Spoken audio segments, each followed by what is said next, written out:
कवाल पाठा के जवाबी हमले से जिन्ना का डायरेक्ट एक्शन डे का प्लान विफल हो गया था। इस प्लान के विफल होते ही उसे महसूस हुआ कि अगर अब मुस्लिम लोगों ने कुछ ठोस कदम नहीं उठाए तो उसका पाकिस्तान बनाने का सपना अधूरा रह जाएगा। जिन्ना का असली मकसद था हिंदू मुस्लिम में लड़ाई दंगे करवाना, ताकि सभी लोगों को ये एहसास हो जाए कि एक देश में कभी हिंदू मुस्लिम साथ नहीं रह सकते। इस प्लानिंग को अंजाम देने के लिए जिन्ना अब एक जगह की तलाश में था जहां बड़े लेवल पर हिंदुओं का विनाश हो सके, और वो जगह थी बंगाल। मुस्लिम लीग के डायरेक्ट एक्शन डे ने ग्रेट कलकत्ता किलिंग्स को जन्म दिया था, जिसमें हजारों लोग मारे गए थे। लेकिन ये आग अब कोलकाता की गलियों से उठकर 300 किलोमीटर दूर स्थित आज का बांग्लादेश और उस समय के बंगाल के आसमान में फैल चुकी थी। धीरे धीरे कोलकाता की खबरें बांग्लादेश के नोआखली गांवों तक पहुंची। इस खबर को नोआखली के मुसलमान के सामने इस तरह से पेश किया गया कि वो एक और नरसंहार की बुनियाद रखने पर मजबूर हो गए। नोआखली में उस समय 81% मुस्लिम और 19% हिंदू आबादी थी। हिंदू ज्यादातर जमींदार, व्यापारी और शिक्षित थे।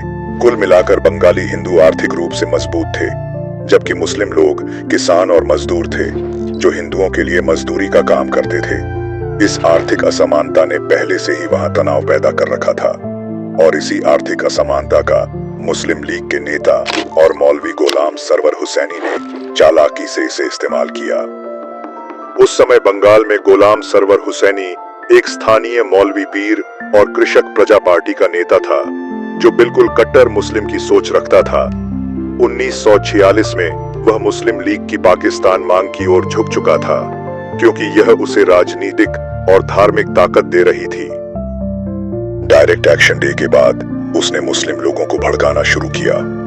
उसका कहना था कि अगर पाकिस्तान बनाना है तो हिंदुओं को दबाना ही पड़ेगा।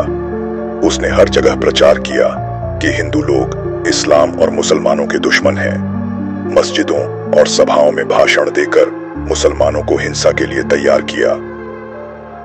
उसने मुस्लिम लीग के स्थानीय नेताओं और गुंडों को इकट्ठा किया। हथियार और भीड़ जुटाई गई। गांव-गांव जाकर मुसलमानों को कहा गया कि जिहाद करना है। कोलकाता दंगों की अफवाहों को हथियार बनाकर गुलाम सरवर ने मस्जिदों और रैलियों में भड़काऊ भाषण दिए, जिससे मुस्लिम लोगों के अंदर बदले की भावना जागृत हुई। सबसे पहले उसने हिंदू जमींदारों, खासकर राजेंद्र लाल चौधरी को निशाना बनाया। इन्हें वह मुस्लिम किसानों के सामने गद्दार के रूप में पेश करता था, क्योंकि राजेंद्र लाल एक प्रभावशाली और जाने माने जमींदार थे। उस समय वो नोआखली बार एसोसिएशन के अध्यक्ष और नोआखली डिस्ट्रिक्ट के हिंदू महासभा के प्रमुख नेता थे। इसलिए गुलाम सरवर ने सबसे पहले उन्हें हटाने की योजना बनाई। हमले से ठीक पहले गुलाम सरवर ने राजेंद्र लाल रॉय चौधरी को बातचीत के लिए बुलाया था, लेकिन जब राजेंद्र लाल ने कोई जवाब नहीं दिया तो उसने मुस्लिम लोगों से कहा कि ये जमींदार खुद को खुदा समझते हैं, अब इनका सिर तन से जुदा करना पड़ेगा। जिसके बाद सरवर ने अपने अनुयायियों, मुस्लिम किसानों और स्थानीय गुंडों को संगठित करना शुरू किया।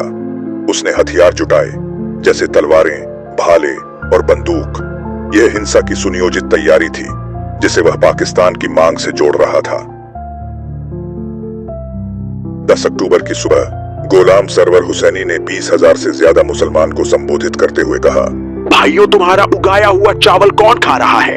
हिंदू खा रहा है। तुम जो भी मोटे मोटे केले उगाते हो उसे कौन खाता है? हिंदू खा रहा है। जब हमारी महिलाएं बीमार पड़ती हैं तो उन्हें कौन छूता है? हिंदू डॉक्टर छूता है।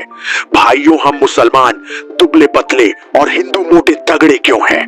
क्योंकि उन्हें भरपूर और बेहतरीन खाने को मिलता है और हमें कुछ नहीं मिलता। हम ज्यादा होकर भी उनके गुलाम क्यों हैं? क्योंकि हम जवाब देना नहीं जानते। कोलकाता में हिंदुओं ने हमारे भाइयों को कसाईयों की तरह काटा। अब नोआखली में उस कोलकाता का बदला लेने का वक्त है। और उसी दिन 10 अक्टूबर को नोआखली में सभी बंगाली हिंदू परिवार कोजागरी लक्ष्मी पूजा मना रहे थे। ये दिन मां लक्ष्मी की पूजा और आरती का था, जब हिंदू घरों में उजाला और उमंग थी। पूरे जिले में त्योहार का जोश था। मंदिरों में आरती हो रही थी, मिठाई बन रही थी, लोग पूजा में मग्न थे। उसी दिन योजना के मुताबिक गुलाम सरवर के नेतृत्व में नोआखली के रामगंज और बेगमगंज थाना क्षेत्रों में मुस्लिम भीड़ ने हिंदू गांवों पर हमले शुरू किए। रामगंज में हिंदू जमींदारों के घरों को निशाना बनाया गया। भीड़ ने घरों को लूटा, जलाया और हिंदुओं पर हमले किए। राजेंद्र लाल चौधरी की हवेली पहला टारगेट थी, जिसे पूरी तरह तबाह करने का मंसूबा था। जब पूरा शहर हिंसा की आग में जल रहा था, तब दंगाई टोलियों ने 11 अक्टूबर को राजेंद्र लाल की हवेली को घेर लिया। भीड़ ने पहले उनकी हवेली पर पत्थर और आग लगाने वाली वस्तुएं फेंकनी शुरू की। धीरे धीरे दंगाई दरवाजे और खिड़कियां तोड़ने लगे। आसपास के हिंदू परिवार दहशत में भाग रहे थे, लेकिन राजेंद्र लाल ने घर छोड़ने से इनकार कर दिया। उनके पास कुछ बंदूकें, तलवारें और लाठियां थीं, जिन्हें उन्होंने पहले से तैयार रखा था। जब दंगाइयों ने पेड़ के सहारे चढ़कर हवेली के अंदर घुसने की कोशिश की, तो राजेंद्र लाल भी जवाबी हमले के लिए अपने हवेली के छत के ऊपर चढ़कर उन पर गोलियां चलाई, जिससे कई हमलावर ढेर हो गए और बाकी घबराकर पीछे हट गए। उस दिन राजेंद्र लाल चौधरी ने राइफल के सहारे दिन भर हमलावरों से वीरतापूर्वक मुकाबला किया। वह अपने परिवार और भारत सेवाश्रम संघ के एक साधु स्वामी त्र्यंबकानंद की रक्षा कर रहे थे। रात होने पर चौधरी ने अपने परिवार और साधु को सुरक्षित वहां से निकाल दिया और खुद वहीं रुक गए, ताकि वो हिंदू लोगों की रक्षा के लिए लड़ाई लड़ सकें।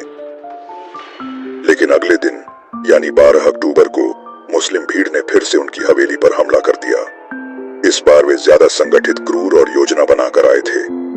उस दिन भी राजेंद्र लाल चौधरी ने डटकर मुसलमानों का सामना किया, लेकिन जब उनकी गोलियां खत्म हो गईं, तो हमलावर उनकी हवेली में गोला बारूद के सहारे घुस जाते हैं और एक एक करके हवेली में मौजूद सभी लोगों को मारने लग जाते हैं। मौजूद औरतों का बलात्कार करते हैं।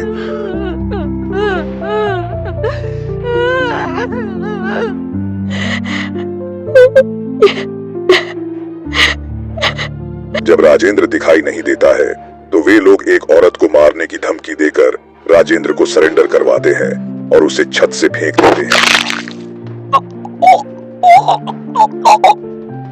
घायल राजेंद्र लाल को बड़ी बेरहमी से पीटते हैं। सबसे पहले मुस्लिम लोग उन्हें नंगा करके लाठियों और हाथ पैर से मारते हैं, और जब राजेंद्र लाल पूरी तरह घायल और अधमरे हो जाते हैं, तो उन्हें पाकिस्तान जिंदाबाद और इस्लाम कबूल करने को बोलते हैं।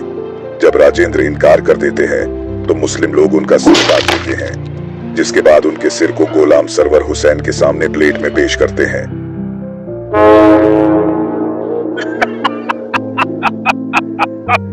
राजेंद्र लाल की हत्या के बाद उनकी पत्नी और 2 बेटियां, जो रात को हवेली छोड़कर भाग गई थीं, उन्हें ये लोग ढूंढकर पकड़ लेते हैं। जिसके बाद चौधरी की बेटियों को गुलाम सरवर ने अपने वफादारों को युद्ध की लूट के रूप में सौंप दिया।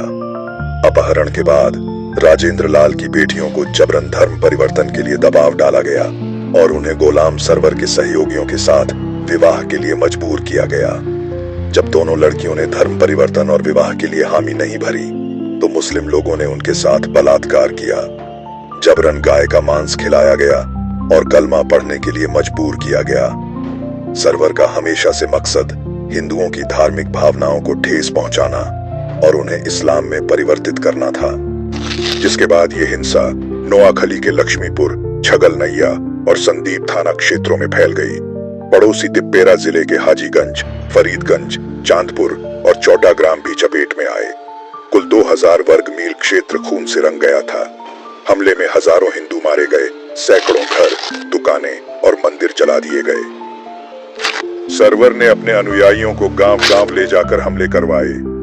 ये हमले रात में या सुबह जल्दी होते थे, ताकि हिंदू लोग तैयार न हो सकें। भीड़ में स्थानीय गुंडे और उसके धार्मिक अनुयायी शामिल होते थे। उन्होंने हिंदू जमींदारों और समृद्ध परिवारों को खास तौर पर निशाना बनाया, ताकि उनके खिलाफ मुस्लिम किसानों का गुस्सा भड़के। हिंसा का सबसे क्रूर पहलू जब आया, तब मुस्लिम लोगों ने एक साथ सैकड़ों हिंदू महिलाओं का अपहरण करके उनके साथ जबरदस्ती बलात्कार किया। इस नरसंहार में हिंदू महिलाओं की हालत सबसे खराब थी। कई को अपने पतियों की हत्या देखनी पड़ी और फिर उन्हें जबरन धर्म परिवर्तित कर उनके पति के हथियारों से शादी करवाई गई। हजारों महिलाओं को अपनी जान बचाने के लिए गाय का मांस खाने और इस्लाम के प्रति निष्ठा की घोषणा करने के लिए मजबूर किया गया। कई महिलाओं को जबरन मुस्लिम बनाया गया और उनके परिवारों को गांव छोड़ने के लिए मजबूर किया गया। 15 अक्टूबर तक इस नरसंहार की खबर पूरे भारत में फैल गई थी। जब ये खबर गांधी जी के पास पहुंची तो उन्होंने इसके भी खिलाफ कोई एक्शन नहीं लिया, क्योंकि वो हिंसा के खिलाफ थे। लेकिन जब मुस्लिम लोग हिंदू महिलाओं के साथ क्रूर व्यवहार कर रहे थे, तब गांधी जी प्रतिक्रिया देते हुए कहते हैं, मैंने सुना है कि नोआखली में कई महिलाओं पर अकथनीय अत्याचार हुए। मेरी बात मानो तो हिंदू बहनों को अपमान का शिकार होने से पहले ही उन्हें आत्महत्या कर लेना चाहिए। इससे बड़ी साहस और कुछ नहीं है। गांधी जी के इस नपुंसकता वाले भाषण से हिंदू लोगों को बहुत ठेस पहुंची। वो गांधी की अहिंसा नीति के खिलाफ थे। अब सब गोपाल चंद्र यानी गोपाल पाठा की ही तरह किसी मसीहा की उम्मीद कर रहे थे, या फिर उनके तरह जवाबी कार्रवाई का कदम उठा रहे थे। उस समय हिंदू महासभा और अन्य संगठनों ने गांधी की इस टिप्पणी का विरोध किया। हमारे संगठनों के लोगों का कहना था कि ऐसी अहिंसा का क्या फायदा जो अपनी माता बहनों की जान न बचा पाए। और इतना सब होने के बाद भी गांधी जी का ये कहना था कि हमें शांति से काम लेना चाहिए और मुस्लिम लोगों से बातचीत करके इसका समाधान निकालना होगा। अक्टूबर के मध्य तक हिंसा नोआखली और तिप्पेरा के दर्जनों गांवों में फैल गई थी। हिंदू समुदाय पूरी तरह डर में था। गांव खाली हो गए और सड़कें शांत थीं, सिवाय रोते बिलखते चीखों और आग की लपटों के। करीब 50,000 हिंदू लोग प्रभावित क्षेत्रों में फंस गए। हजारों लोग अपने घर छोड़कर कोलकाता, त्रिपुरा और असम की ओर भागे। जंगल, नदियां और खेत उनके छिपने के ठिकाने बने, जहां वे भूख और डर में छुपकर जी रहे थे। कई परिवार नावों में नदियों के रास्ते भागे, लेकिन रास्ते में भी हमले हुए। कुछ लोग तो नदियों में डूब गए, क्योंकि उनके पास कोई और रास्ता नहीं था। सरवर ने हिंसा को व्यवस्थित रूप दिया था। उसकी भीड़ ने गांवों को घेरकर लूटपाट, हत्या और अत्याचार किए थे। हमले इतने सुनियोजित थे कि हिंदू समुदाय के पास बचने का कोई मौका नहीं था। उसने अपने धार्मिक प्रभाव का इस्तेमाल कर हिंसा को पवित्र युद्ध का रूप दिया, जिससे उसके समर्थक और उग्र हो गए। स्थानीय पुलिस और बंगाल सरकार की निष्क्रियता ने सरवर की साजिश को और बल दिया। कुछ स्रोतों के अनुसार पुलिस ने हिंदुओं की शिकायतों को अनसुना किया, जिससे हिंसा और फैल गई थी। नोआखली की खबरें अखबारों में छपने लगीं। हिंदू महासभा और अन्य संगठनों ने इसे मुस्लिम लीग की ही साजिश बताया। पूरे भारत में गुस्सा और डर फैल गया, खासकर हिंदू समुदाय में। नोआखली की प्रतिक्रिया में नवंबर 1946 में बिहार में हिंदुओं ने मुस्लिमों पर हमले किए। इसमें 2000 से 7000 मुस्लिम मारे गए। यह हिंसा बंटवारे की ओर एक और कदम थी। महात्मा गांधी, जो भारत को बंटवारे से बचाने का सपना देख रहे थे, अब नोआखली की खबरों से टूट गए थे। उन्होंने इसे अपनी अग्नि परीक्षा माना और हिंसा रोकने का फैसला किया। 6 नवंबर को गांधी नोआखली पहुंचे। वहां पहुंचकर उन्होंने 47 गांवों में पैदल शांति यात्रा शुरू की। उन्होंने मुस्लिम समुदाय से अपील की, हिंदू तुम्हारे भाई हैं, उनकी रक्षा करो। कई मुस्लिम परिवारों ने गांधी की बात मानकर हिंदुओं को शरण दी। गांधी की उपस्थिति ने गुलाम सरवर और उसके समर्थकों पर भारी दबाव डाला। उसकी साख कमजोर होने लगी, क्योंकि गांधी की शांति की अपील ने कुछ मुस्लिम समुदाय को प्रभावित किया। गांधी ने उपवास की धमकी दी, जिससे बंगाल सरकार और स्थानीय प्रशासन पर कार्रवाई का दबाव पड़ा। पुलिस और सेना को हिंसा रोकने के लिए सक्रिय होना पड़ा। कुछ गांवों में हिंसा रुकी और हिंदू शरणार्थी धीरे धीरे वापस लौटने लगे। लेकिन डर इतना गहरा था कि कई परिवार हमेशा के लिए नोआखली छोड़ गए। गांधी की यात्रा ने सरवर की साजिश को कमजोर कर दिया। उसकी हिंसक हरकतों ने उसे स्थानीय समुदाय में भी बदनाम कर दिया। 1946 के प्रांतीय चुनावों में सरवर मुस्लिम लीग से हार गया। उसकी धार्मिक और राजनीतिक साख टूट गई और वह हाशिए पर चला गया। गांधी की कोशिशों ने नोआखली में हिंसा को कुछ हद तक रोका, लेकिन पूरी तरह खत्म नहीं कर सका। फरवरी 1947 में गांधी जी को बिहार और कोलकाता में बढ़ती हिंसा के कारण वहां जाना पड़ा। मार्च अप्रैल तक हिंदू मुस्लिम के बीच मतभेद की सीमा पार हो चुकी थी। जिन्ना और उनकी मुस्लिम लीग अपने मकसद में कामयाब होते हुए देख रही थी। नवाख अली के नरसंहार के बाद जिन्ना को यकीन हो गया था कि अब उन्हें पाकिस्तान बनाने से कोई नहीं रोक सकता। लेकिन शायद जिन्ना ये भूल गया था कि इस बंटवारा की कीमत हर एक इंसान को चुकानी होगी।